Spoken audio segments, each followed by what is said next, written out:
MMA pickers time. Drum roll in the chat. All right, let's go. MMA pickers. This is MMA pickers picks of the week, baby. Here we go. All Let right. me get you full screen. Bam. First off, this is a completely biased pick. I'm just going to get it out of the way. Tyson taking it by knockout. I think it's trending close to plus 300 right now. It's a biased pick. Do with it what you will. Now I'm going to get into the more serious picks. Before you get into that, I would say I have already placed that bet. I love you. My guy. Listen, if I lose money in solidarity with Tyson, I can live with that as a combat sports fan. If I make money on Jake Paul, y'all ain't going to see me next week. All right, so we got first fight on the card. I'm gonna do like a half card breakdown, half bets. I'm gonna point out which fights I would stay away from, and then I'm gonna try to get you guys the sharp action, and I'll just run through this card real quick. So first fight we got on the card, and this is for UFC Bones versus Stipe. Veronica Hardy versus Eduardo Mora. I really like Hardy by decision. Those odds aren't out yet, but the over 2.5 is at minus 330. Hardy is at a minus 148. She's a lot crisper in the striking. I don't even see Mora having that big of a grappling advantage. I think Mora's a little chinny. And I honestly think Hardy's better all the way around. I don't even know why it's only a minus 148. I think she should be a heavier favorite than that. I have a dog pick for the next one, Basil Hafez versus Oban Elliott. I really like Basil Hafez at plus 200. He's a big, physically imposing guy. He's got good stand-up, good ground game, good wall work. And if you guys remember in his debut on like 7 days' notice, he took Jack Maldonado to a split decision. So this guy's a force to be reckoned with. He's already competed with some of the best guys in the division, like we've seen, and put up a really strong effort. I know Oban Elliott's obviously a very skilled competitor as well, but I'm going to take Basil to get this one done because I like the plus 205. I think that's a really excellent value. I'm not really sure what the method is. If I had to guess, it would either be knockout or decision. But for right now, we're going to just not get greedy. We're going to take the money line on Basil at plus 205. Next fight is Mickey Gall versus Ramiz Brahimaj. I'm going to roll with Ramiz. I think Mickey Gall is really weak on the feet. I think he has good jiu-jitsu, but not great wrestling. I think Brahimaj has an advantage in the wrestling department. I know Mickey Gall is trending as a slight favorite right now, but I just don't think he's going to be able to dictate where this fight goes, and I don't think he's going to be able to utilize his best strengths. So I am going to stick with Brahimaj at plus 120. It could be a finish or a decision. I'm not really sure how this fight plays out, but I'm just going to take that dog money. All right, we got Tybura versus Deniz. Marcin Tybura versus Janata Deniz. Janata Deniz, undefeated heavyweight kickboxer. Supposed to fight Derek Lewis recently, but Derek Lewis had to pull out for non-weight related medical issues. We still don't really have an answer as to what exactly that means. Tybura is coming off of a first-round submission to Sergey the Polar Bear Spivak a couple weeks ago in a fight night. This is a hard fight to pick. I'm going to pick it, but I'm going to advise everyone avoids this fight. I think I like Deniz. I think Taburo's on the way out. He's almost 40, coming off a couple losses. First round knockout to Tom Aspinall, then a first round submission to Spivak. I think Deniz is on the come up. He's young, he's hungry, he's undefeated. So even at slight dog money, plus 124, I'm going to take Janata Deniz. Jim Miller versus Damon Jackson. That is a tough one to pick also. I'm going to pick Damon Jackson just for the wrestling advantage, but I really didn't like how he looked in his last fight against Charlampos. So I'm probably going to avoid betting on this one as well. But at the minus 170, it's really not a bad bet.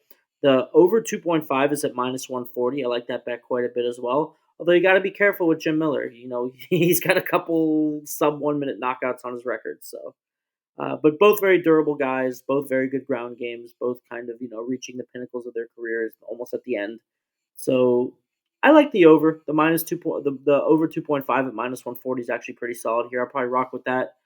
We got Weidman versus Anders. I've seen a lot of action coming in on Weidman, and I've seen the line shift a lot towards Weidman's favor.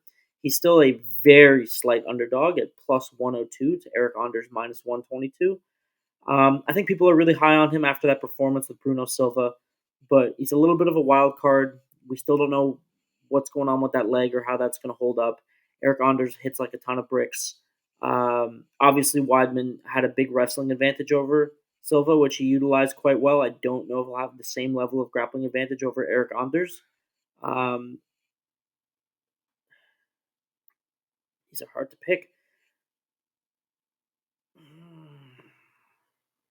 I'm gonna pick Weidman, but I'm not betting on this one either. We have Jonathan Martinez betting against Marcus McGee. Slam Marcus McGee at -135. This dude is the freaking truth. Watch his whole UFC career. He's a knockout machine. He's athletic as hell. He's got a jaw made of steel. I love Marcus McGee. Jonathan Martinez obviously coming in with the strong boxing. But outside of that, I think McGee's going to have him beaten every area. So Is sorry? this isn't Martinez, the brother that just won Contender Series not too long ago?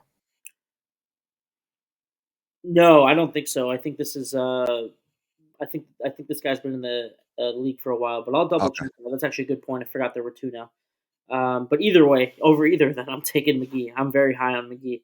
I've been following his career closely. I think he's absolutely unbelievable. And from these fights on, we actually get winning methods. So the next one's going to be Mauricio Ruffy versus James Longtop. Do not miss this fight. Mauricio Ruffy is like he reminds me of Carlos Pratas a lot. Very dynamic striker, very creative, very powerful. James Longtop, very durable opponent. I actually took him as a dog in his last fight. He lost a very close split decision. But I think Mauricio Ruffy just has next level striking. I think he's one of the most prepared prospects we've seen in a long time as far as being very well rounded. And I have him hitting the KO at -150. I really like that bet quite a bit. We have Karine Silva versus Vivian Aruo. Gonna ride with Silva. I bet against her when she fought Andrade. That was a mistake. I'm not making that mistake again. Her ground game is good. Her on the feet, obviously incredible. She's a -265 for a reason. I think she's a lot more talented than a lot of the women in her division, and I'm going to use that as a nice parlay booster. The over 2.5 at -280 is also a nice bet. So let's see what Karine Silva by decision comes in at +100. That's a great bet. So Karine Silva by decision at +100. I think there's a strong line on that bet. Next fight, very excited for it. Probably not going to find a lot of meat on the bone here, but we'll take a look. Bo Nickel versus Paul Craig. If you love MMA and you don't live under a rock, you know Bo Nickel, obviously. One of the hottest, basically the hottest prospect since Khamzat Chimaev. Probably the best wrestler in the to join the UFC since Khamzat Chimaev as well. Probably the best wrestler to, as far as wrestling accolades outside of an MMA context, this is the most accomplished wrestler to ever be in the UFC. Blows Henry Cejudo out of the water. Being what was 105-3, three-time NCAA Division One men's champion. I mean, those are pretty much the best accolades you can reach in the world. This guy's going to take most Dagestanis in a straight wrestling match and turn them into a pretzel, as crazy as that sounds. So if you're not familiar with Bo Nickel, just understand as far as grappling goes, he is literally one of the best to ever live. He's going to be fighting Paul Craig. Paul Craig, also a very good grappler in his own right. He has wins over Magomed Ankalaev, excuse me, and Jamal Hill. Number one contender and former champion, both by submission. So definitely don't underestimate his ground game, especially off of his back. Most people are going to be predicting Bo Nickel by a KO. Imagine via ground and pound from the top control position. I actually am going to take a long shot bet on this, and this is either going to make me a genius or an idiot come Sunday. But I think I'm going to take Bo Nickel by decision. And hear me out here. He knocked out Val Woodburn, granted. Although I think Val Woodburn was completely unprepared for the UFC and has no striking defense. But every other opponent he's had, he's subbed. He has not fought anybody with even close to the jiu-jitsu or grappling pedigree of Paul Craig. I think Paul Craig is more than good enough in the grappling exchanges to avoid being subbed, and we haven't seen him subbed. I don't know about ever, but for sure, surely not in a very long time. And we've seen him survive on the ground for a pretty long time against superior wrestlers. I don't think this one plays out on the feet. I think if this plays out on the feet, I would actually give the striking advantage to Paul Craig. Bo Nickel has not shown me very high level striking without mixing his wrestling in, like he did against Val Woodburn. So I could see a reality in which Bo Nickel wins this from the top position. I'll be honest. The most likely reality is Bo Nickel wins by KO, TKO, or sub, or sub. But because he's won all of his fights so quickly, you get such juicy odds on Bo Nickel by decision. I think they're at plus 800 right now. I think there's good value in that. So I'm going to say the official pick is Bo Nickel, and the official bet is Bo Nickel by decision. But just keep in mind, it's a bit of a long shot. We got Oliveira and Chandler. So Oliveira is coming in as a minus 250 favorite. So I like Oliveira to win the fight. I don't like the minus 250 line. The last fight was really close. Um, Chandler has a lot of attributes that match up poorly for Oliveira, like the ability to neutralize his grappling to a certain extent, the dynamic striking on the feet, the aggression, the athleticism, the forward pressure. So at at plus 205, I'm going to be betting Michael Chandler. I'm not going to pick a method. But my official pick to win the fight is definitely going to be Charles Oliveira. But there's just so much more value in Chandler, and this is such a close fight. And he's basically been in a training camp for 2 years that at plus 205, I have to grab that line. That's a good line. Finally, final fight of the night, we got Bones versus Stipe. I think most people are going to be betting Bones. Reflects in the betting lines. They've gone from 325 to 500 to minus 625 now as I'm looking at it. Uh, Bones by KO is at plus 120. Bones by sub is at plus 200. Bones to win by decision is at plus 400. Whereas Stipe by KO is plus 700. Stipe by submission plus 3,500. And Stipe by decision plus 1,400. I do think Stipe's only path to victory here is a KO. I don't really see that happening. Um, there is a prop to bet John Jones to win by KO or submission that's trending at about minus 200. I think that would probably be the best value that you could find here. It's really hard to gauge what the length of this fight is. It's really hard to gauge how exactly this fight's going to end. But I do think the most likely outcome is John Jones by finish on the ground. That can look like a ground and pound. 12 to 6 elbows just became legal. We know how Bones loves 12 to 6 elbows, or it could be a sub, because although Stipe is a damn good wrestler, you got John Jones training with guys like Gable Stevenson and Gordon Ryan, and already being one of the best, grapplers in UFC history. I mean, he's obviously got a hell of a grappling pedigree, and I think he will hold an advantage over Stipe in that area. So I'm going to go John Jones for double chance finish, minus 200. I will be releasing some parlays uh, and some more long shot picks probably tomorrow afternoon. You guys can check out the Twitter or X, excuse me, at the MMA Pickers, or you can check us out on the Outlet Discord, the Outlet SV, and it's linked in my X as well. Those are I your just dropped the link for the Outlet Discord. Shout out Plug and MMA Pickers do a good job over there. And Mike Tyson, please. yes, Mike Save us Tyson. We're from this. definitely. I don't even think we got to talk about that one. We're gonna know. But just to show you guys, this is the Discord that we're talking about. I sent it to you. My homie Plug runs this. He does picks as well. He's got free picks in here. You can join his VIP. But I just want to show y'all proof in the fucking pudding that the reason this man ends the show off with the best part of the show is because you stick around and you get to earn some fucking money. Look at this. This is last week, UFC 100, right? 4 for 6 here. 3 for 4 here, right? This is the DJ play. It means Gem play is it, it's only hit twice, but yeah. we have fun with it. We actually hit it last week. Where is it at? We Here it did is. last Boom. week. Yeah, Week was a good week. last week. Look, and this was the week before. All right. So this was UFC 308. No, this was in 308. This was after 308.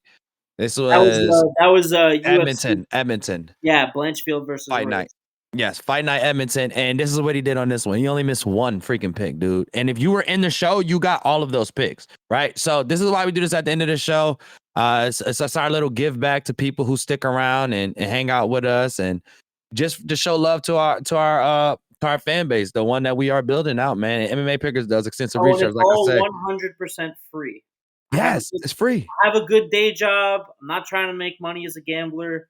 I just like seeing tickets when somebody else hits on my picks. So there's no scam. There's no 1 month trial. Come get my picks for free. 100% free. All I ask And is maybe you follow me on X. There you go. Follow him on X. Let me drop this ticker real quick so that you guys can see his X name right there. The MMA picker. Add an S though. He has an S on it. I'll drop the link in the chat for anybody. But man, crazy show. We got a crazy weekend of fucking just everything. Sports in general. College basketball's back going. You ready? Oh man, I'm ready. I'm gonna get a good night's sleep tonight, actually, guys. I'm not gonna stay up all night. I'm gonna get everything I need to get done for tomorrow tonight. And I'll be up bright and early. My girl doesn't work on Thursday, so she loves when the fights are on Thursday. She gets to stay home and watch it. If you guys don't know, my girl is probably a bigger fight fan than me.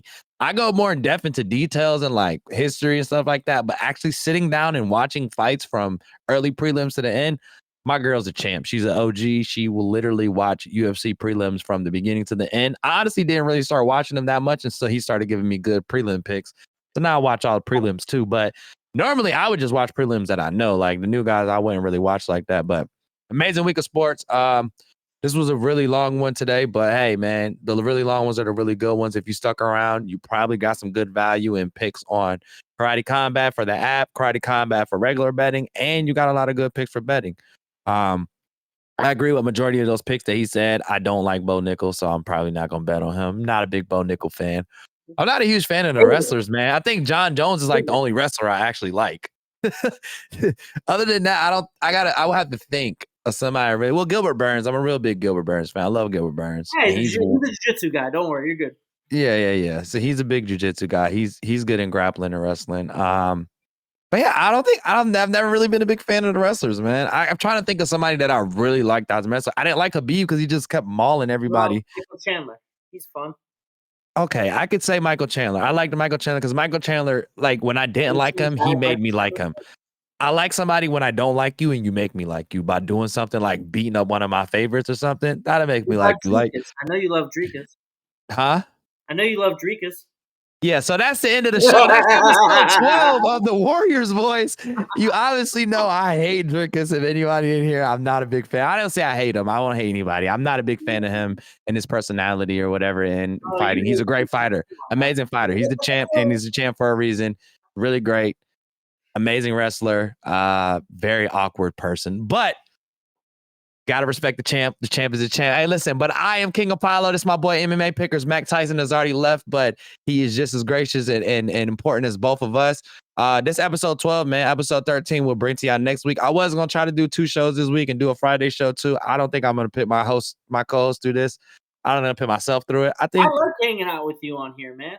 Yeah, I do. I love hanging out with you, but I'm gonna give you guys a Friday, man. Let's let our co-hosts have a Friday to themselves. Every Friday they come here, and that's the start of the weekend. So early weekend for us. We will see y'all tomorrow. I'll talk to the guys. They might stop by tomorrow. If not, I will be live streaming it. So if you guys want to come and hang out, kind of have somebody to talk to during, we might do some live bets and stuff and betonline.ag. Just have some fun while we're doing it. But man, appreciate y'all, man. And you got anything else to say, Pickers, before we go? Nope, that was all. That was an awesome episode. I think that was the longest one yet. Yeah, it is. Let's just a record. Let's keep this hot streak going, and I'm gonna be on betonline.ag slamming those Karate Combat picks. Yeah, putting some Baileys in my coffee tomorrow at 6 a.m. to give me a little. Let's do it. Yeah, I think I might need a little tequila for tomorrow, man. A little Thailand. Maybe we give some Thai tequila. I think they're more known for whiskey though. I think when Ellie brought some shit back from Thailand, it was like whiskey or some shit. Maybe, I don't know. Fuck it. But I love tequila, so I'm just going to drink tequila. We're going to act like we in Mexico. The last kickback was in Mexico. I'm going to just act like I'm still there. Fuck it. But we love you guys, man. Baby. We appreciate y'all, man. We'll catch y'all next week. That was the Warriors Voice, man. And yeah, man, we out of here. Deuces. Turn it up, turn it round. Quick to change, feel the surge. Rebel hearts on the verge. Body kick again. Every word. Warriors Voice will be heard.